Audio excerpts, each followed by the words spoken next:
Yuk belanja di TS Mart. Dengan belanja di TS Mart, Anda turut berpartisipasi dalam dakwah yang diselenggarakan YTS.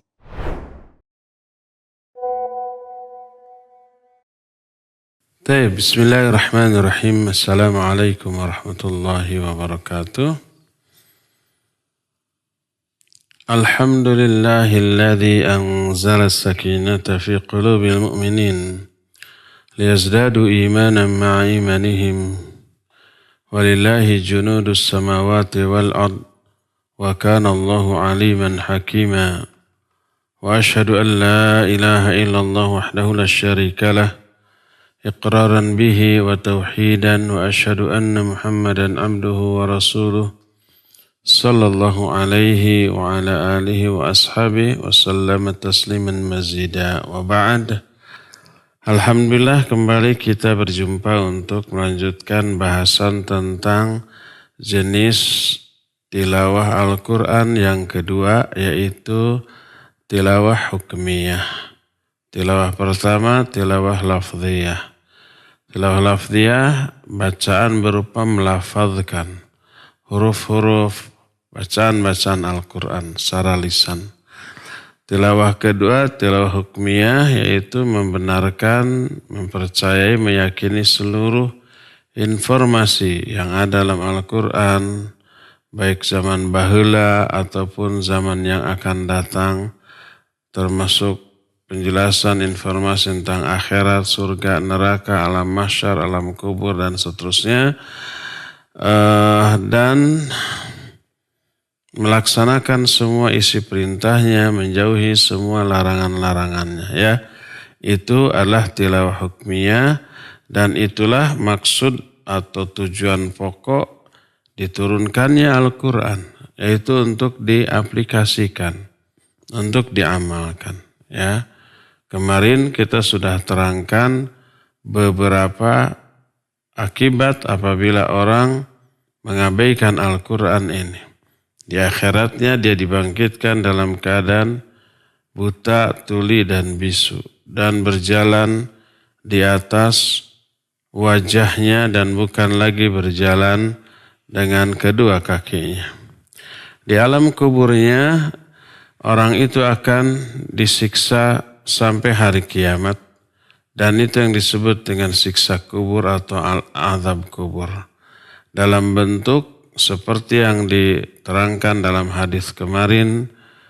Orang itu berbaring di bawah dan ada orang lain yang berdiri di samping arah kepalanya sambil memegang batu besar, lalu batu itu ditimpakan ke kepala orang yang berbaring itu sampai hancur. Menggelindinglah batu itu, diambil lagi, pas balik lagi ke tempat semula, kepala orang yang di bawah tadi yang sudah hancur itu utuh kembali seperti sedia kala, lalu ditimpakan lagi. Ya, sakitnya nggak kebayang, menderitanya bisa kita gambarkan, begitu mengerikan. Ya. Dan itulah azab kubur bagi orang-orang yang mengabaikan Al-Quran. Sebuah hadis dari Ibnu Abbas radhiyallahu anhuma pada waktu haji wada. Haji wada itu haji terakhir, haji perpisahan yang dilakukan oleh Rasul alaihi salatu wassalam. Nabi SAW berkhutbah di Arafah pada waktu wukuf di Arafah, tanggal 9 Dzulhijjah, sebelum menunaikan sholat zuhur. Berkhutbahlah beliau.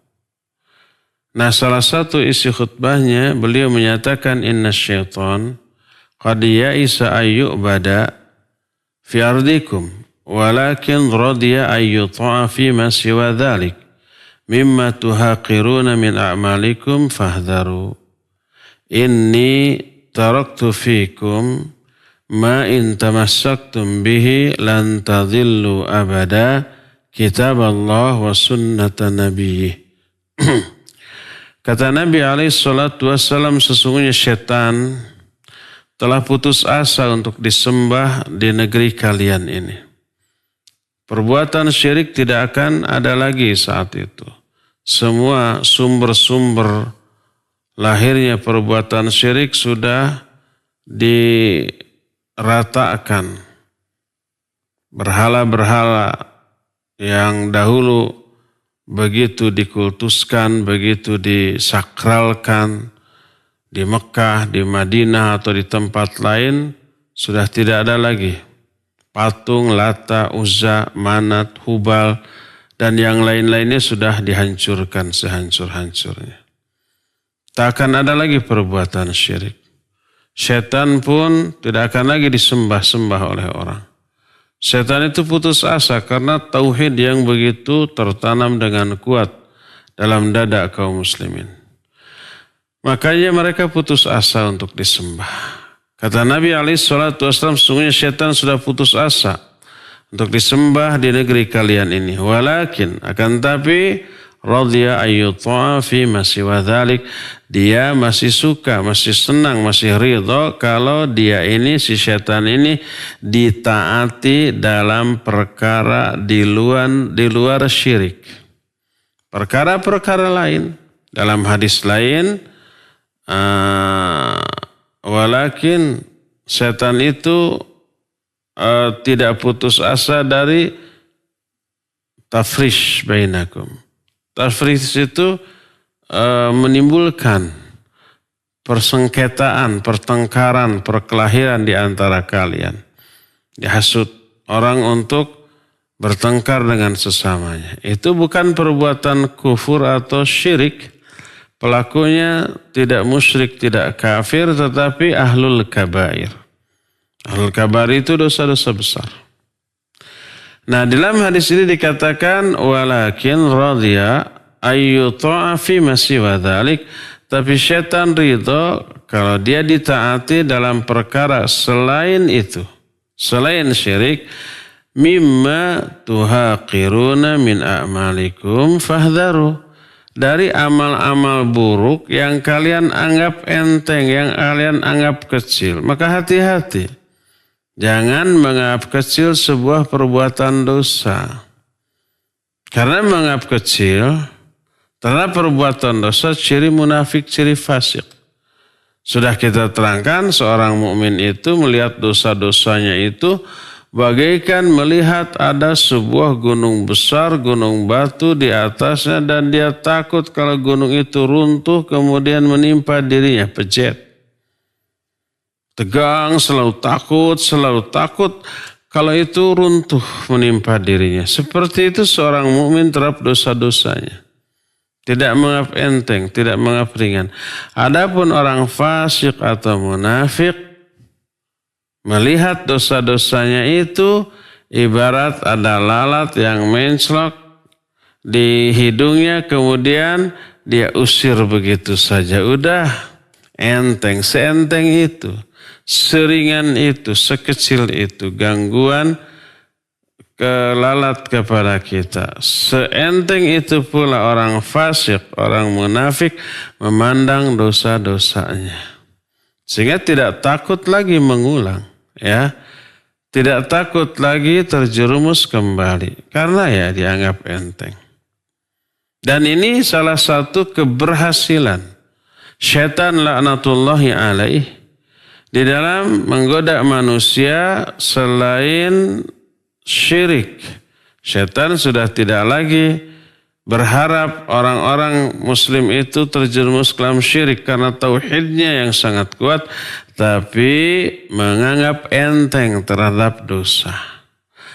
Makanya para ulama menyatakan jangan kalian lihat kecilnya dosa, tapi lihat, perhatikan kepada siapa dosa itu dilakukan. Sekecil apapun dosa, itu dilakukannya kepada Allah yang Maha Agung, yang Maha Kuasa, Raja semesta alam ini, pengatur seluruh kehidupan kita, dan yang telah melimpahkan nikmatnya tanpa henti setiap detik dalam kehidupan kita.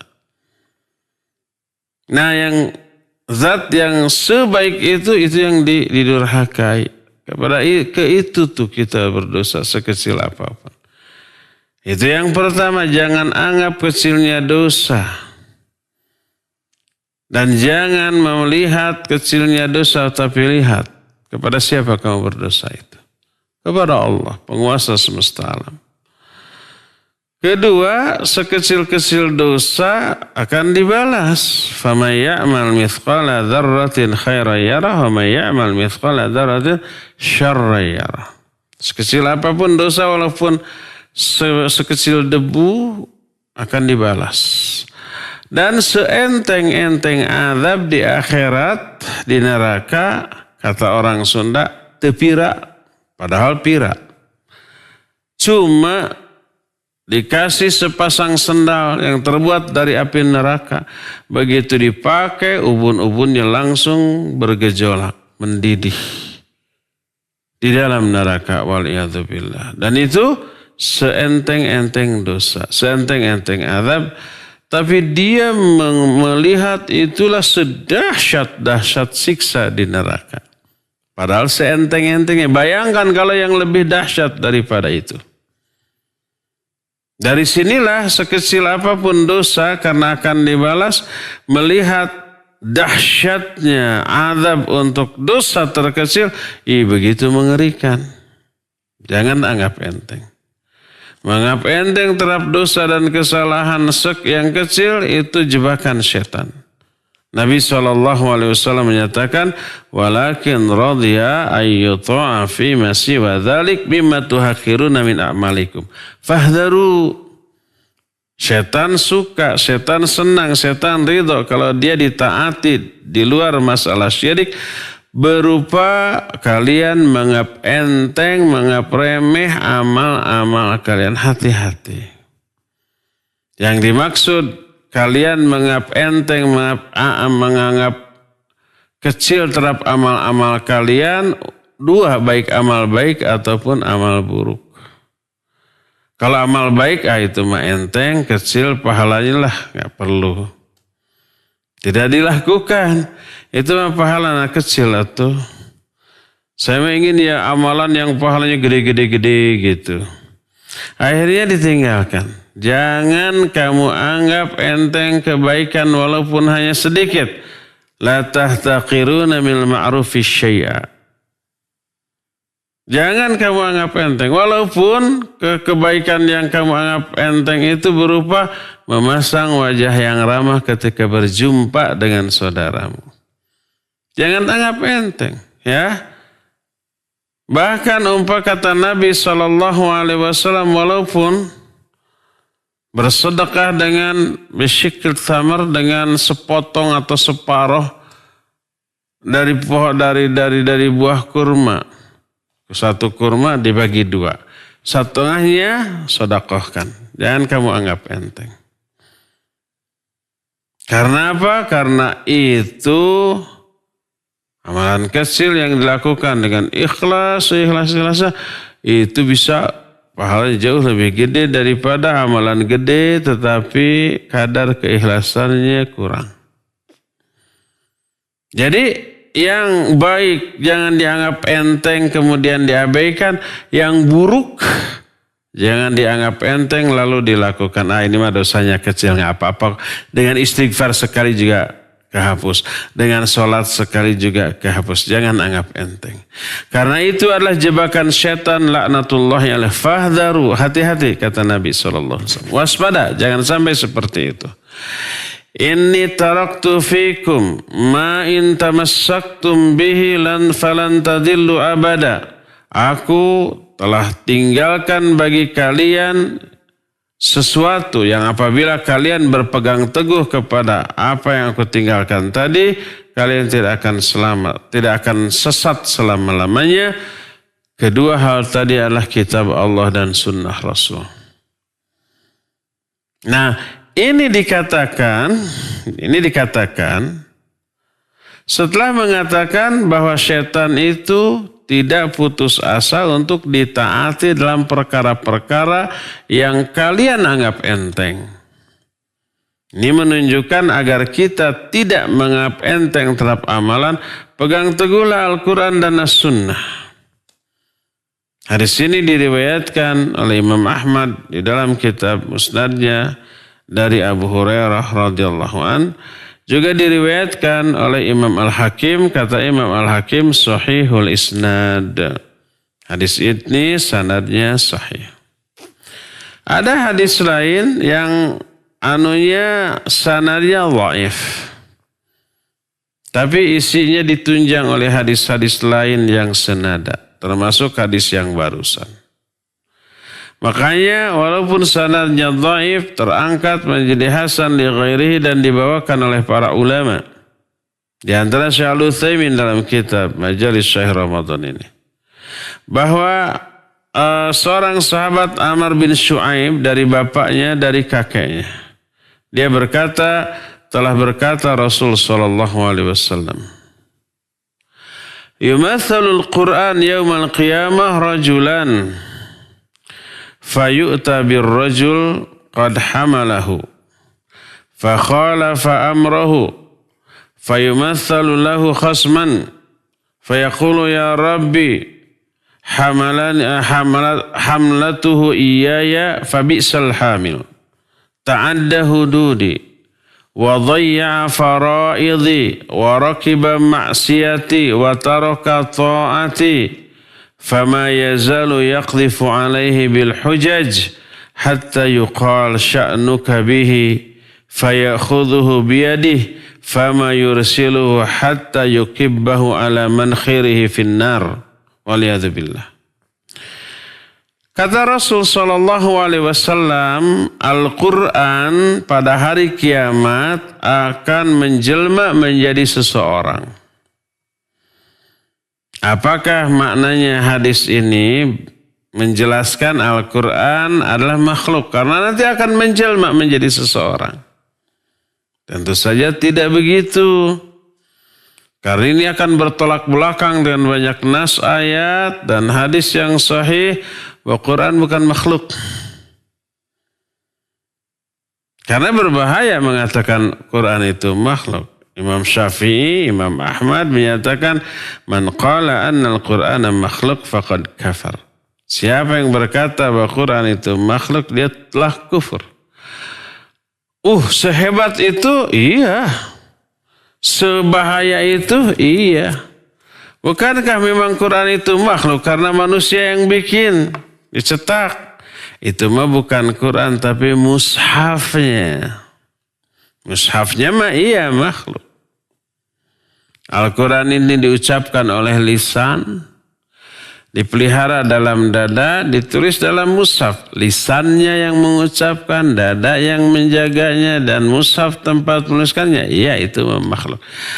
Tapi Quran yang diucapkan oleh lisan, Quran yang dipelihara dalam dada, dan Quran yang tertulis dalam mushaf itu kalamullah. Kalamullah itu sifat Allah. Dan sifat Allah bagian dari zat Allah yang tidak terpisahkan. Jadi itu bukanlah makhluk. Sehingga hadis-hadis yang menyatakan Quran nanti akan menjelma menjadi orang. Kita juga sudah pernah menerangkan bahwa Al-Quran dan saum nanti akan berbicara pada hari kiamat. Kata Quran, Rabbi mana'tuhu 'anil naum ana al-lail wa atrafan nahar. Ya Allah, kata Quran, aku telah menghalangi orang itu dari tidur sepanjang malam, sepanjang siang karena membaca aku. Jadikan aku sebagai syafaat. Lalu diizinkan menjadi syafaat. Nah, hadis-hadis itu dimaknai bukan Al-Quran yang dibacakannya, tapi thawabu qiraatihi. Pahala dari membaca Al-Quran. Saum nanti akan bicara, maksudnya bukan saumnya, tapi pahala dari amalan saum yang nanti akan menjelma. Nah, di dalam hadis ini disebutkan yumathal Quran yaumal qiyamah rajulan. Nanti Al-Quran akan menjelma menjadi orang. Maksudnya adalah pahala dari bacaan Al-Quran. Sehingga disebutkan makna hadzal hadis annahu al-mumatsalah qiraatul qari au jazauhu fahuma makhluqan. Bahwa yang dimaksud dengan jelmaan Al-Quran di sini adalah jelmaan pahala dari membacanya. Dan pahala ini memang makhluk, ciptaan Allah Azza wa Jalla. Nah, nanti pahala bacaan Al-Quran akan menjadi orang laki-laki, ya. Lalu datang orang lain yang dahulu suka bacaan Al-Quran. Orang ini faham Al-Quran, suka membacanya. Berkata Al-Quran, tapi ketika di dunia orang ini menyelisihi apa yang diketahui tentang Al-Quran. Quran menyuruh ini, dia mengabaikan. Quran melarang itu, dia langgar. Fakhalafa amrahu. Dia itu menyelisihi perintah Al-Quran. Lalu orang jelmaan bacaan Al-Quran tadi akan menjadi musuh bagi orang itu. Lalu dia berkata mengadu kepada Allah, ya Allah, orang ini telah membawa aku ketika di dunia dengan seburuk-buruk cara memperlakukan aku. Dia melanggar hukum-hukumku, menyia-nyiakan kewajiban-kewajiban aku, menunggang kemaksiatan kepadaku. Makna menunggang kemaksiatan itu melakukan perbuatan maksiat padahal tahu aku melarangnya, dan meninggalkan ketaatan kepadaku.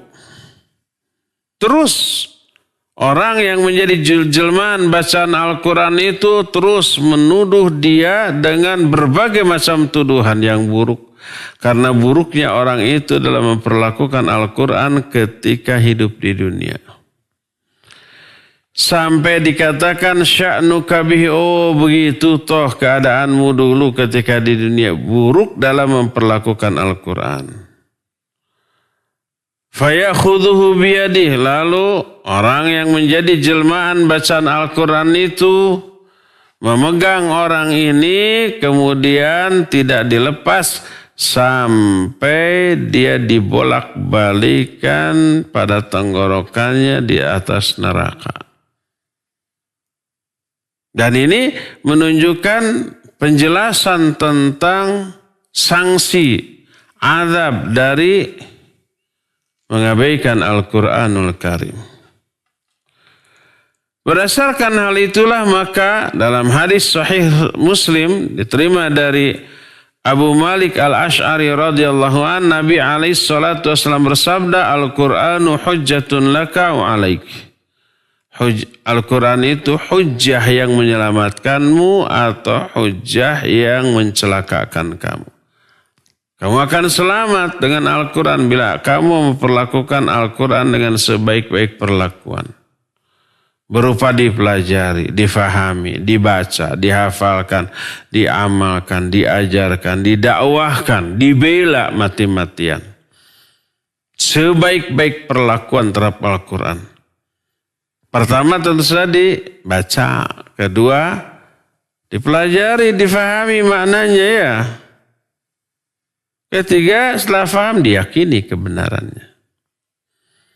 Keempat, lalu diamalkan, diaplikasikan. Kelimanya, diajarkan atau didakwahkan. Keenamnya, dibela apabila ada orang yang menghinakannya. Atau yang berusaha merubah, menambah, menguranginya. 6. Sebaik-baik perilaku, sikap, respon kita kepada Al-Quran. Pertama dibaca, kedua dihafal. Ketiga difahami. Keempat diyakini kebenarannya. Keenam diamalkan.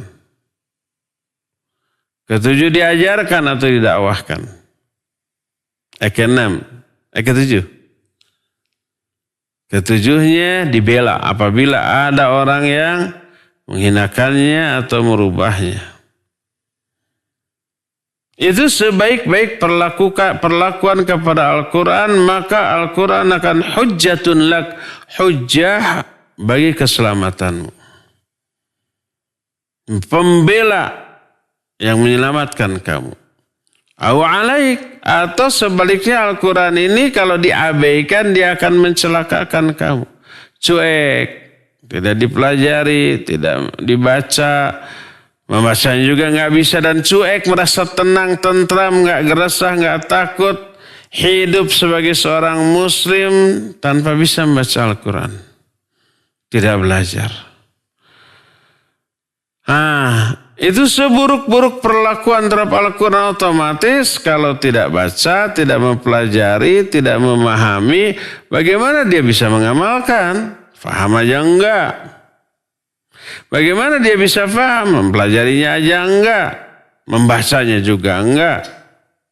Bahkan tidak bisa membaca-baca acan. Jangan merasa puas hanya dengan bisa membaca Al-Quran secara lancar norolang, tapi tajwid makhrajnya masih awut-awutan. Sudah sering saya katakan, salah tajwid, salah makhraj, bisa salah apa? Bisa salah arti. Sin dengan shin besar itu beda. Artinya luar biasa. Wa qulu qawlan sadida dengan sin kecil. Lalu dibacanya dengan shin besar. Wa qulu qawlan syadida. Terbalik. Wa qulu qawlan sadida artinya katakan oleh kamu perkataan-perkataan yang baik, yang lurus, yang benar. Kalau dengan sin kecil. Kalau dengan shin gede, faqulu qawlan syadida, katakan oleh kamu perkataan yang kasar, yang keras, tuh kan, beda arti kan? Karena salah makhraj, beda makhraj. Kemarin saya sudah kasih contoh antara ha dengan ha pada wanhar dan wanhar. Fasholli li rabbika wanhar, salat karena Allah dan menyembelih. Kalau dibaca wanhar, sholat karena Allah dan bentaklah. Ngebentak siapa tuh? Beda makhraj, beda makna. Beda tajwid, beda makna. Bahkan bisa 180 derajat maknanya, perbedaan maknanya. Beda salah tajwid atau salah makhraj. Maka belajar yang benar. Jangan sampai sudah tua, bacanya lancar, tapi tajwid makhrajnya acak-acakan. Masih salah-salah, berakibat salah makna juga. Ya, yang panjang dibaca pendek, yang pendek dibaca panjang. Tidak bisa membedakan antara ha, kha dan ha, antara a dengan a, antara ha dengan ha, dengan antara ta dengan to, dengan apalagi seperti itu ya, antara za dengan dha beda lagi ya, dengan dha beda lagi, beda lafaz, beda makna nanti. Belajar. Jadi kata Nabi alaihi salatu wasallam, Al-Quran hujjatun laka wa alaik. Quran itu bisa menjadi hujjah, alasan yang bisa membela kamu, menyelamatkan kamu, atau bisa menjadi alasan yang mencelakakan kamu. Kamu akan celaka bila kamu mengabaikan Al-Quran. Berkata Abdullah bin Mas'ud radhiyallahu an, Al-Qur'anu syafi'un musyaffi'. Faman ja'alahu amamahu qadahu ilal jannah wa man ja'alahu khalfa dhahri saqahu ilan nar. Kata Abdullah bin Mas'ud, Al-Quran adalah syafaat yang paling mujarab, yang paling menyelamatkan. Siapa yang menjadikan Al-Quran di depannya, gimana-mana menurut Al-Quran, gimana-gimana menurut Al-Quran, sedikit-sedikit gimana Al-Quran. Quran dijadikan di depannya. Siapa yang menjadikan Al-Quran di depannya, Al-Quran akan menuntun dia menuju ke surga.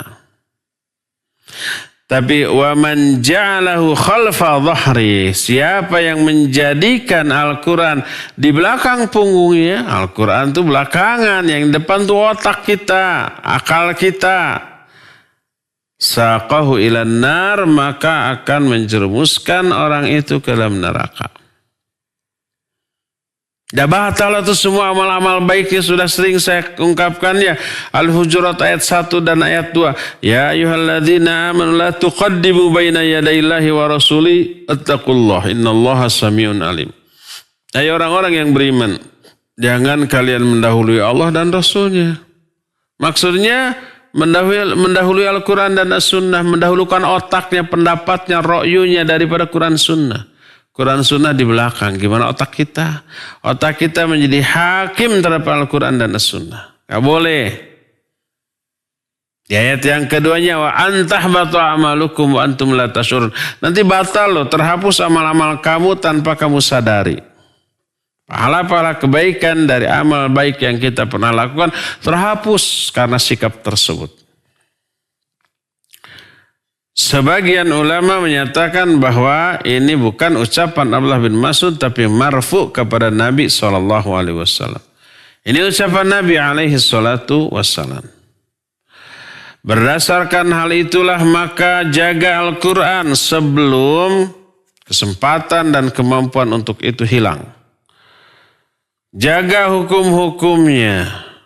Jangan sampai mendurhakainya ataupun melanggar larangannya dan mengabaikan perintahnya. Ketahuilah bahwa Al-Quran akan menjadi saksi bagi kalian, baik yang mungkin menyelamatkan kalian ataupun mencelakakan kalian. Tidaklah termasuk sikap kufur, sikap syukur kepada nikmat Allah dengan diturunkannya Al-Quran kalau kita mengabaikannya. Turunnya Al-Quran merupakan nikmat terbesar bagi manusia. Wajib disyukuri. Gimana cara mensyukurinya? Cepat sambut ini Al-Quran dengan sebaik-baik penyambutan. 7 poin yang tadi dijelaskan ya dibaca, dihafal, difahami, diyakini, diamalkan, didakwahkan, dan dibela. Jangan sampai nanti kita termasuk orang-orang yang dijelaskan dalam Al-Furqan ayat 27 sampai ayat 31. Wa yauma ya'uddu adh-dhalimu 'ala yadayhi yaqulu ya laitani ittakhadtu ma'ar rasuli sabila. Ya wailata laitani lam attakhidh fulanan khalila laqad adallani 'anil dzikri ba'da id ja'ani wa kana syaitanu lil insani khadhula wa qala ar-rasul ya rabbi inna qaumi ittakhadhu hadzal qur'ana mahjura wa kadzalika ja'alna likulli nabiyyin aduwan minal mujrimin wa kafa bi rabbika hadiyan wa nasira. Pada hari itu orang-orang zalim itu gigit jari. Mana gigit jari itu apa? Menyesal ya. Dan ini juga menjadi ungkapan dalam bahasa Arab. Yang mananya sama dengan bahasa kita, gigit jari. Gigit jari itu apa? Menyesal karena kehilangan apa? Kehilangan untung.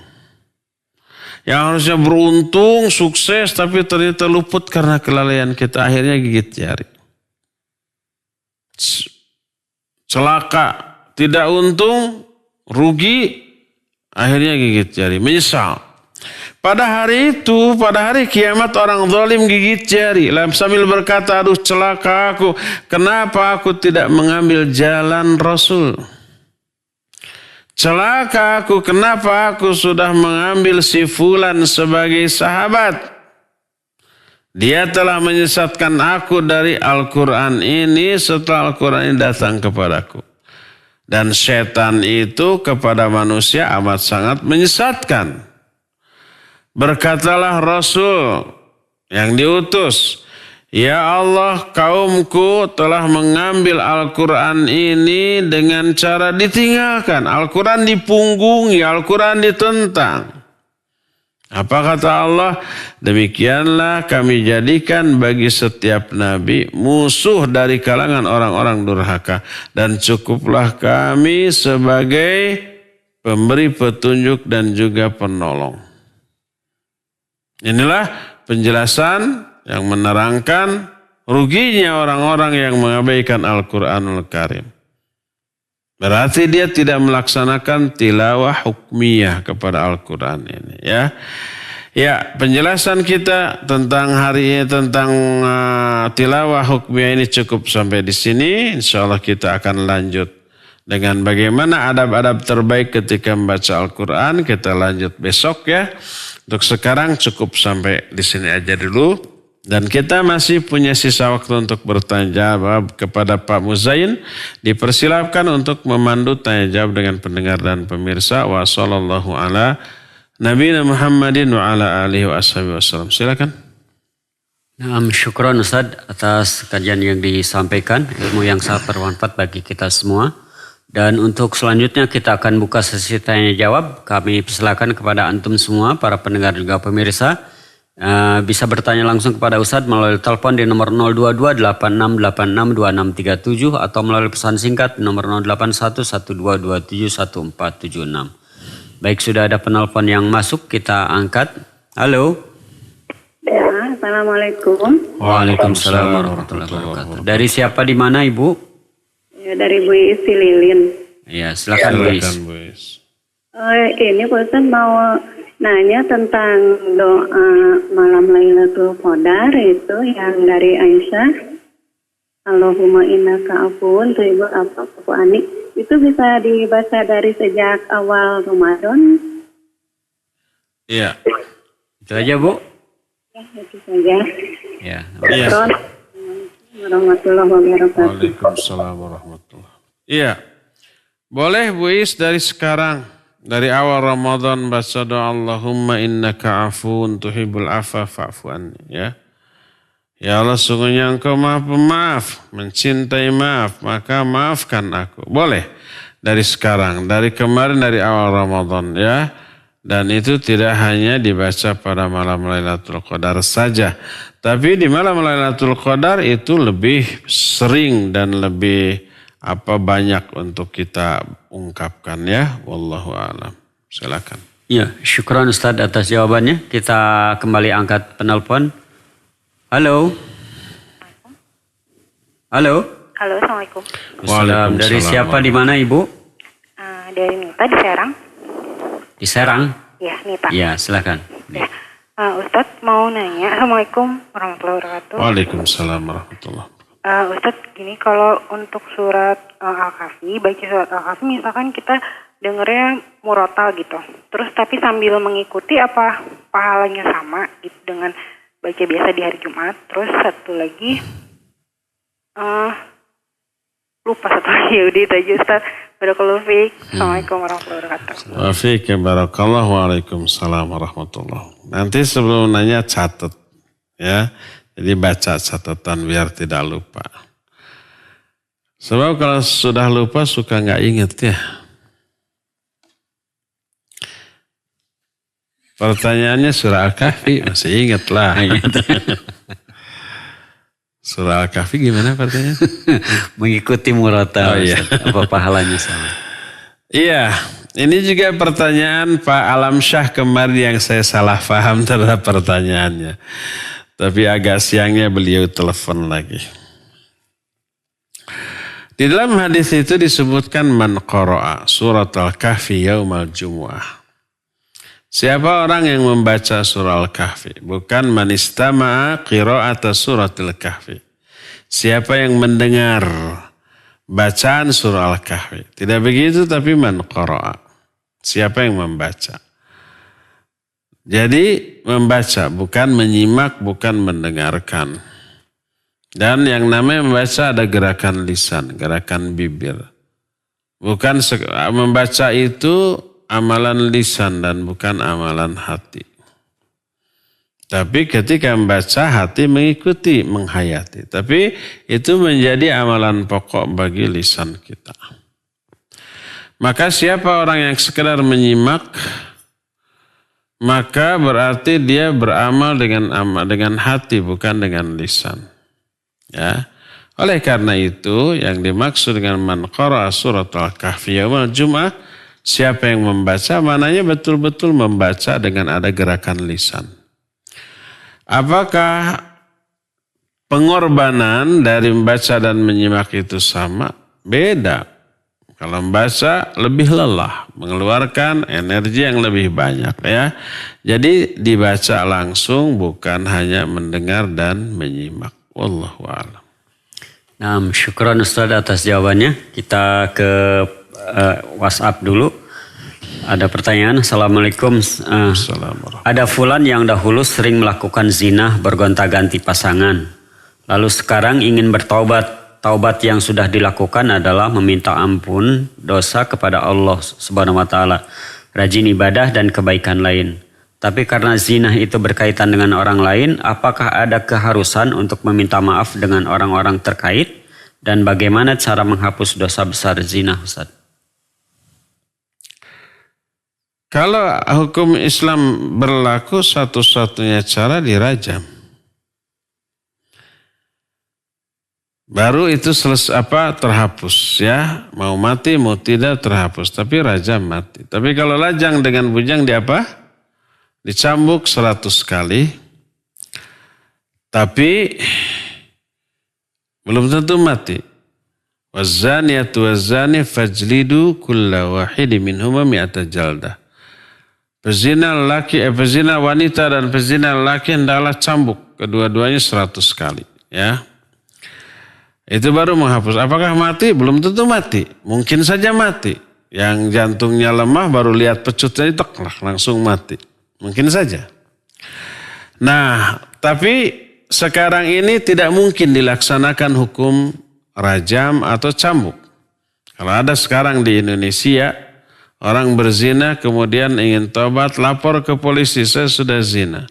Tolong cambuk saya. Dicambuk nggak? Nggak akan. Oleh polisi ditangkap di penjara juga tidak, selama tidak ada pengaduan, asal suka sama suka ya. Bebas dia dari hukum manusia. Nah, datang ke Ustaz, saya sudah berzina, tolong rajam. Dirajam nggak sama Ustaz? Nggak boleh Ustaz merazam. Karena rajam itu haknya ulil amri ya, dan itu juga melalui persidangan.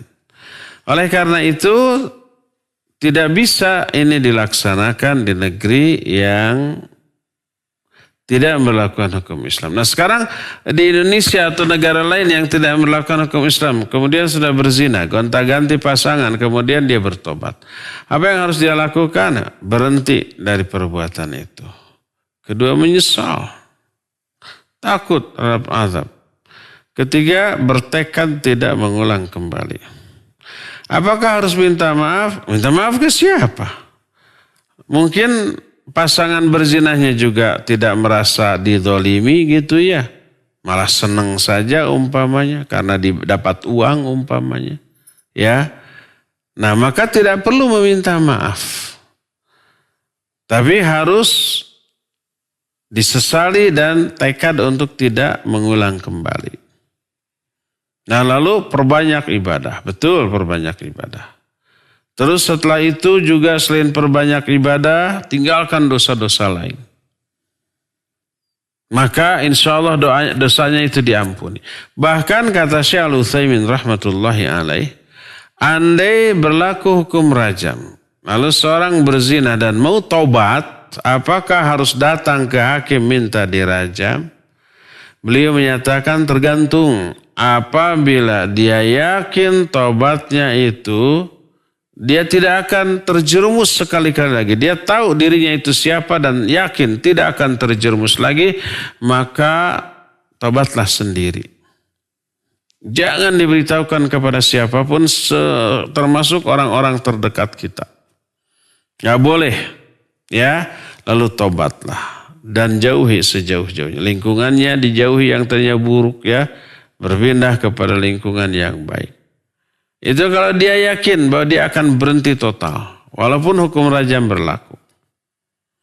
Tapi kalau dia tahu dirinya itu lemah, lingkungan juga buruk, kalau umpamanya dia tidak dirajam, dia akan berbuat lagi, datanglah ke hakim. Akui dia sudah berzina dan minta agar diterapkan hukum rajam kepada dirinya. Karena dia tahu bahwa dirinya lemah. Kalau enggak begini, nanti saya akan berbuat lagi. Untuk menunjukkan kesungguh-sungguhan tobatnya udah datang. Walaupun dengan resiko mati, dengan kematian dirajam, maka seluruh dosa zinanya itu terampuni insyaAllah. Ya, demikian. Wallahu a'lam bishawab. Nah, syukran Ustaz atas jawabannya. Kita kembali angkat penelpon yang masuk.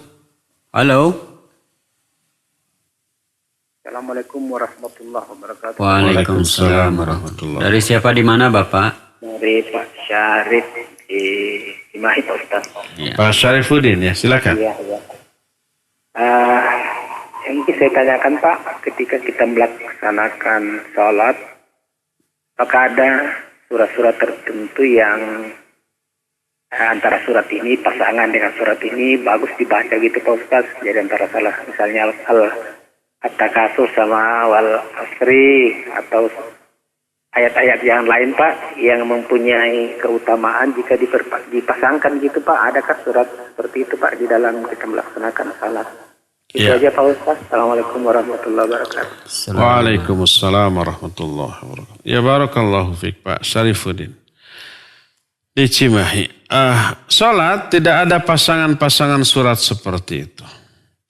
Cuma ada anjuran dari Rasul SAW untuk membaca surat tertentu dalam sholat tertentu.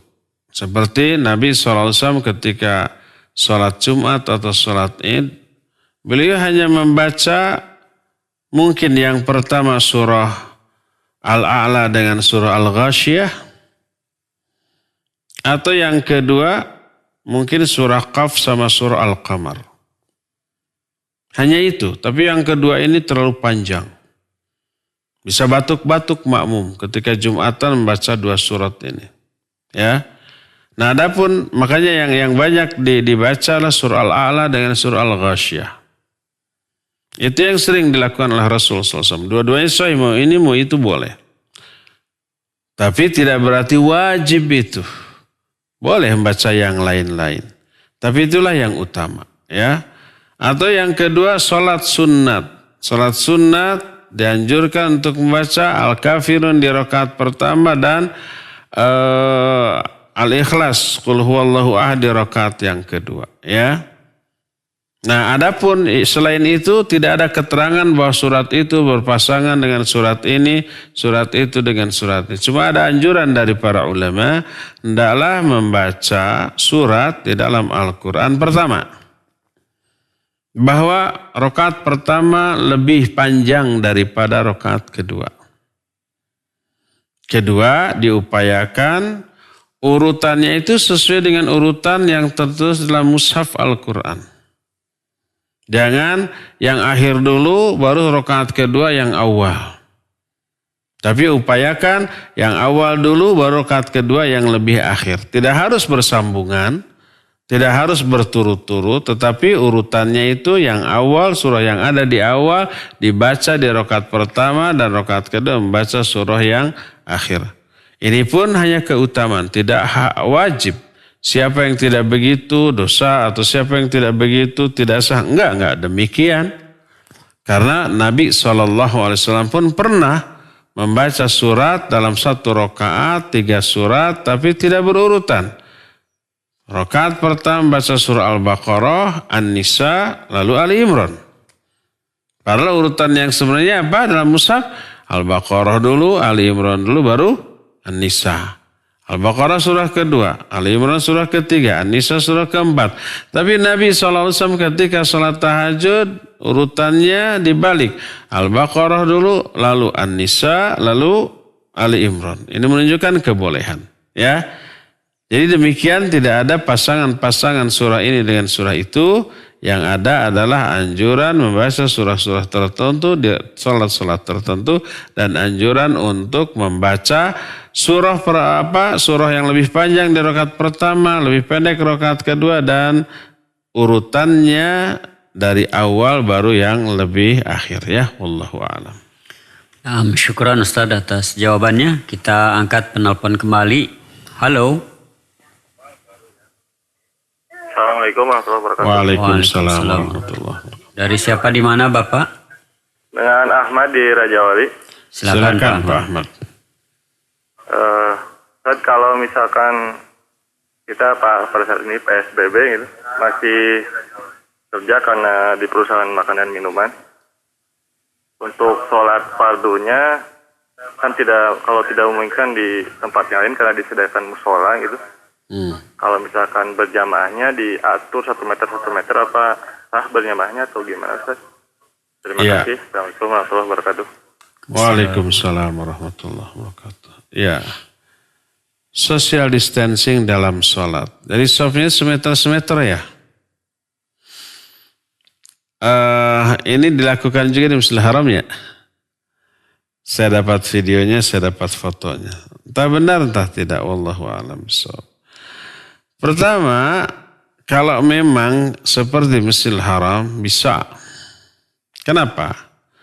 Karena luas, pintunya banyak, ada 100 pintu ya. Sehingga menerapkan social distancing waktu sholat semeter, itu konsekuen dengan social distancing di luar sholat. Mereka tidak berdekatan ya. Habis sholat sudah bubar dengan jarak yang tetap terukur minimal 1,5 atau 2 meter. Tapi kalau di kita ya, waktu sholatnya menjaga jarak, di luar sholatnya tidak. Di pintunya berdesak-desakan. Waktu wudhunya juga demikian ya. Di tempat-tempat lainnya tidak. Oleh karena itulah masih berisiko terpapar nanti ya. Berdasarkan hal itulah maka wallahu a'lam bishawab. Ketika ini ditanyakan kepada Syekh Abdul Muhsin Al-Abbad hafizahullah, seorang alim yang mengajar di Masjid Nabawi, ketika ditanya masalah ini, itu dianggap tidak berjamaah. Tapi ada uzur ini, oke, ada uzur. Kalau di luar sholat juga tetap terjaga. Tapi kalau di dalam sholat terjaga, di luar sholat tidak terjaga, maka percuma. Berdasarkan hal itu maka tidak dianggap berjamaah. Untuk kondisi yang seperti di kita, maka udah sendiri-sendiri saja. Ya. Kalau memang bisa berjamaah, ngapain di kantor, udah aja di masjid. Tapi di masjid dilakukan social distancing tadi. Waktu sholatnya social distancing, tapi waktu pulang atau keluar masuknya keluar masuk masjidnya tetap tidak menjaga jarak ya. Tapi kalau itu bisa dilakukan teman di luar sholat juga tetap bisa dilakukan penjagaan jarak, maka itu lebih bagus. Wallahu a'lam bishawab. Syukron Ustaz atas jawabannya. Kita ke WhatsApp dulu. Dari pendengar radio Amuba di Pangkal Pinang. Assalamualaikum Ustaz. Assalamualaikum. Bolehkah bergantian jadi imam saat sholat tarawih? Misalnya saya hanya sampai 6 rakaat, terus dilanjutkan oleh anak saya hingga witir. Kami sholat di rumah berjamaah bersama keluarga. Barakallahu fiik Ustaz. Wa fiika barakallah. Ini yang juga dilakukan di Masjidil Haram, Masjid Nabawi. Cuma di sana itu 23 rakaat. Jadi ada 20 gitu. Jadi 12 rakaat yang pertama dengan imam yang pertama, sisanya dengan imam yang kedua. Dan itu memang tidak ada larangan secara syar'i selama status imam itu betul menjadi imam tetap di masjid itu. Dibolehkan, tidak apa-apa. Satu masjid memiliki beberapa imam. Dan semuanya layak memenuhi kualifikasi sebagai imam. Lalu waktu tarawih bergantian karena panjangnya, karena lelahnya boleh. Tidak apa-apa, tidak ada larangan tentang masalah itu ya. Wallahu a'lam. Ya syukran Ustaz atas jawabannya. Kita angkat penelpon kembali. Assalamualaikum. Waalaikumsalam warahmatullahi. Halo. Ya, Assalamualaikum warahmatullahi wabarakatuh. Waalaikumsalam warahmatullahi wabarakatuh. Dari Ibu siapa di mana, Bu? Ya, saya Ibu Nur di Bandung. Oh iya, silakan, Bu. Ya, Ustadz, saya mau nanya tentang membaca Al-Quran. Sekarang kan ada banyak Al-Quran yang bahasa Arab, terus bawahnya itu kan ada bahasa Indonesia gitu. Terus itu kalau terjemahannya baca, maksudnya? oh ya Ustadz, terjemahnya Iya. bawahnya bahasa Indonesia gitu Ustadz. Bukan terjemahnya Ustadz. Transliterasinya ya, huruf Latinnya ya. Bawahnya ada bahasa Indonesianya, ada terjemahnya juga gitu.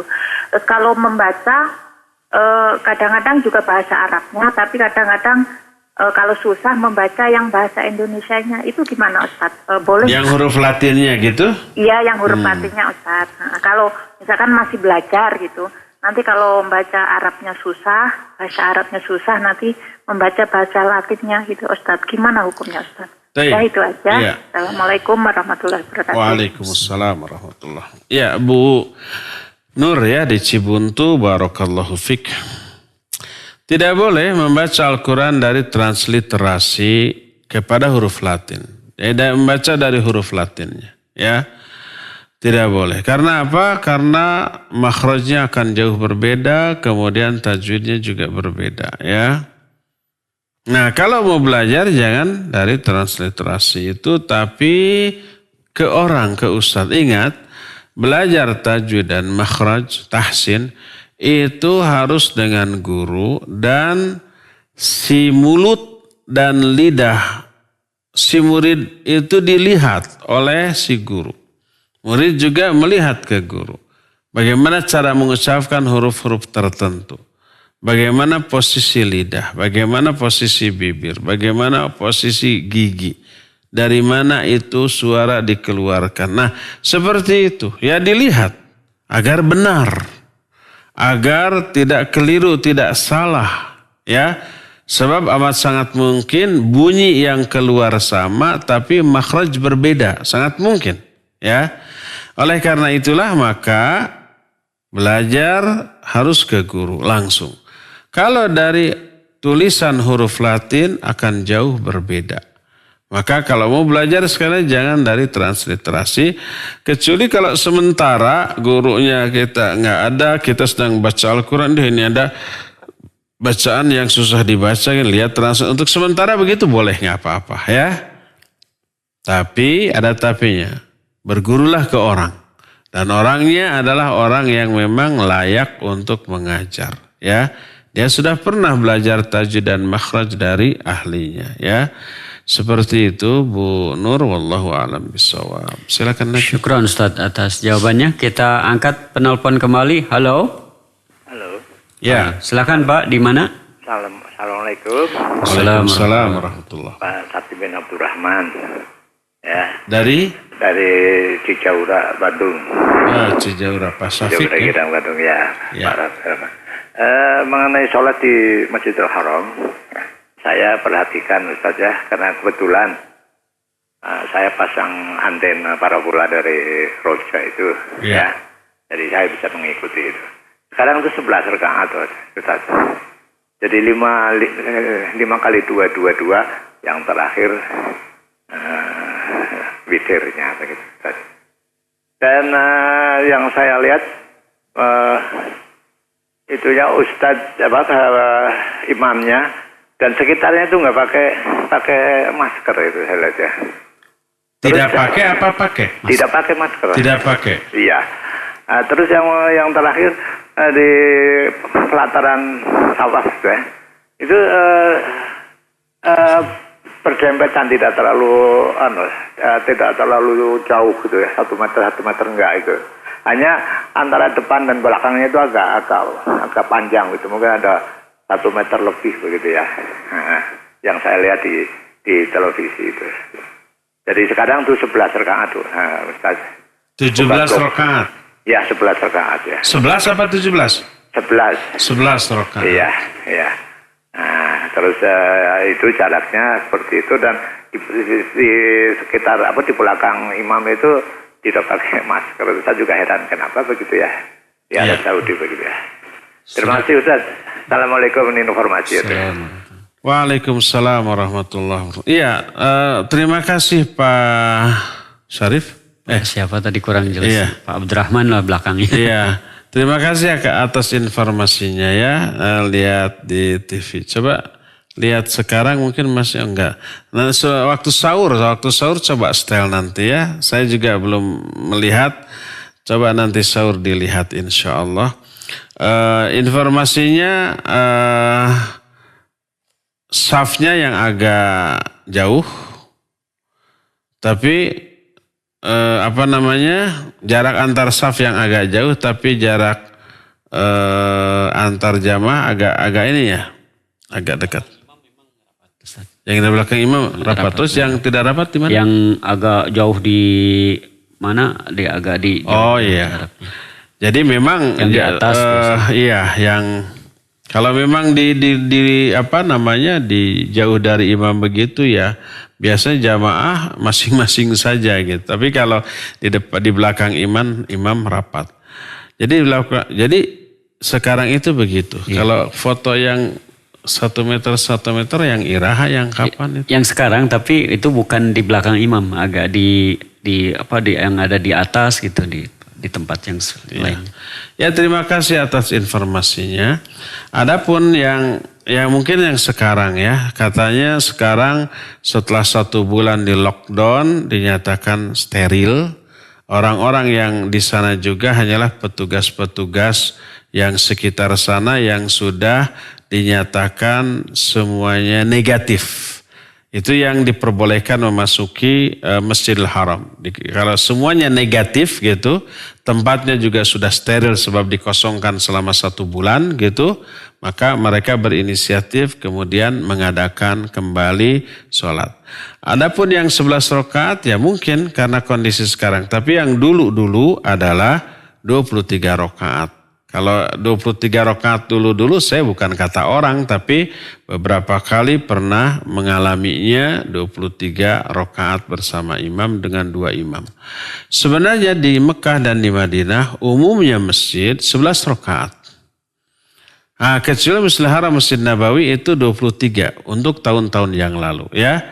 Mulai sekarang kata Bapak tadi 11 rakaat, mungkin saja untuk tahun-tahun yang akan datang pun dipertahankan 11 rakaat karena selalu ada perubahan. Dulu azan sholat Jumat 2 kali dan antara azan pertama dengan azan kedua paling berjarak 5 menit dulu ya. Nah, sekarang sudah berjarak setengah jam sebelum sholat Jumat mulai azan awal ya.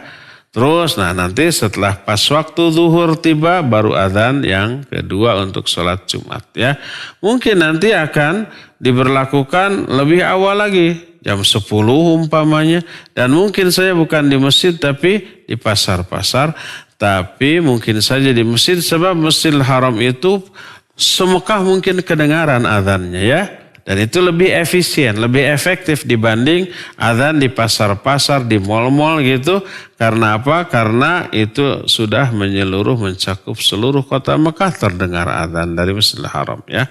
Wallahu a'lam. Terima kasih Pak informasinya. Iya. Syukran Ustaz atas penjelasannya. Kita angkat penelpon kembali.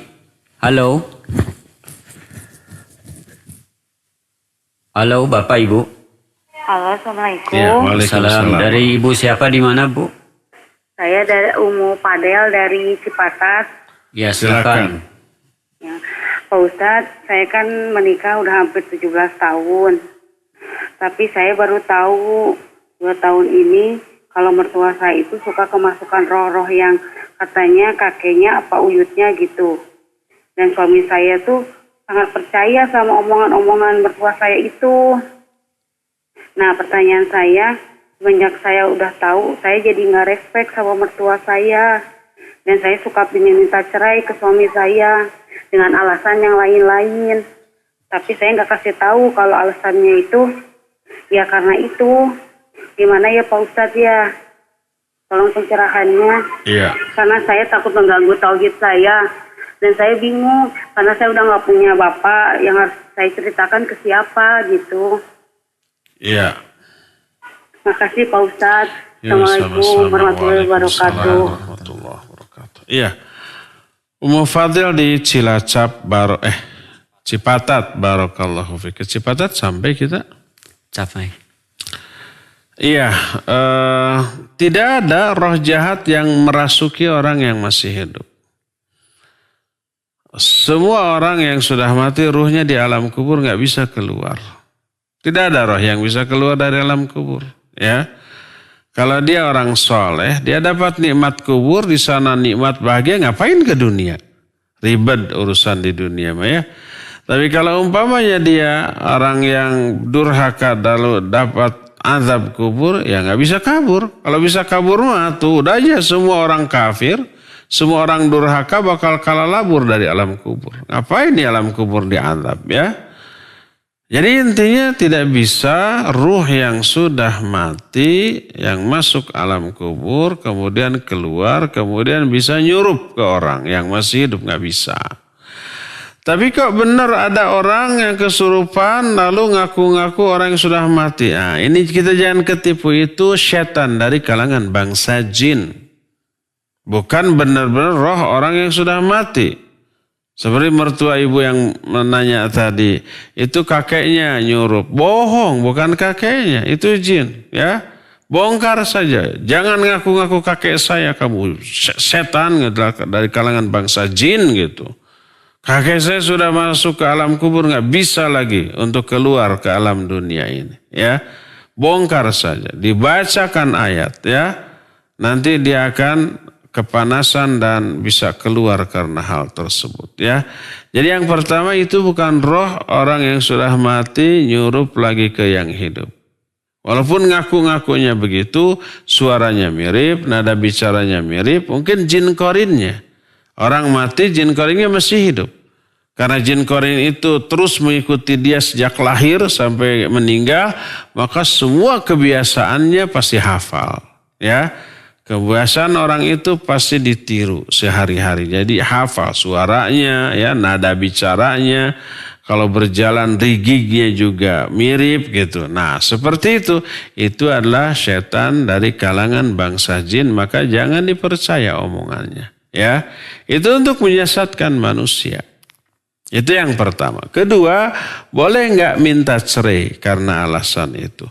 Tergantung respon suami. Kalau suami memang terbawa ya oleh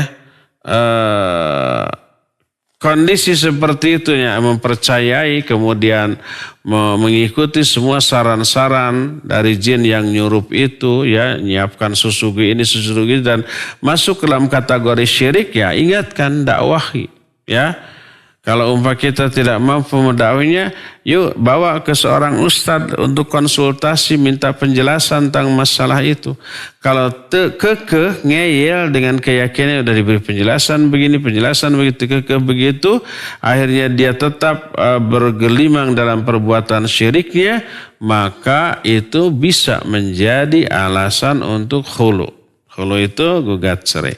Jadi kalau suami sudah melanggar nas ayat ya, melanggar perintah, mengabaikan perintah yang wajib, tidak sholat, tidak saum Ramadan, atau melanggar larangan yang jelas-jelas diharamkan, umpamanya dia masih mabuk, masih berjudi, masih berzina, masih mencuri seperti itu, ya, maka itu sudah menjadi alasan bagi seorang istri untuk mengajukan gugatan cerai kepada suaminya.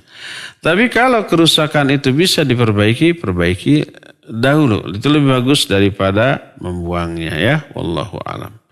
Terakhir ya. Syukron Ustaz atas jawabannya. Terakhir dari pemirsa YouTube dari Nita R. Bismillah. Ustaz, apakah ada syaratnya mencium mushaf setelah membacanya? Mohon nasihatnya. Jazakallah khairan. Ya, wa jazakillahu khairan. Tidak ada syariatnya mencium mushaf ya. Mushaf itu harus diagungkan, harus dijaga kehormatannya. Bukan karena mushafnya, bukan karena lembaran kertasnya, tapi karena apa yang tertulis di dalamnya. Kalamullah. Tidak boleh diletakkan di bawah. Tidak boleh apalagi diinjak. Tidak boleh diduduki. Tidak boleh di atas mushaf ini diletakkan benda lain. Ya, kalau mau numpuk-numpuk antara mushaf dengan buku, mushaf yang paling atas. Ya, jangan sampai mushaf ada di bawah. karena keagungan Al-Quran yang tertulis di dalamnya, ya. Tapi cara menghormatinya harus sesuai dengan tuntunan syariat. Adapun memuliakannya dengan cara menciumnya, dengan cara nyuhun, kata orang Sunda. Nyuhun itu meletakkan di atas kepala, maka itu tidak ada tuntunannya. Atau demikian juga menjadikan mushaf Al-Quran di atas orang yang bersumpah, ya. Nggak ada syariat seperti itu, ya. Wallahu a'lam bishawab. Ya, cukup sampai di sini karena waktunya sudah habis. Insyaallah kita jumpa kembali esok di waktu dan gelombang yang sama. Subhanakallahumma bihamdik asyhadu an la ilaha illa anta astaghfiruka wa atubu ilaik. Walhamdulillahirabbil alamin. Wassalamualaikum warahmatullahi wabarakatuh.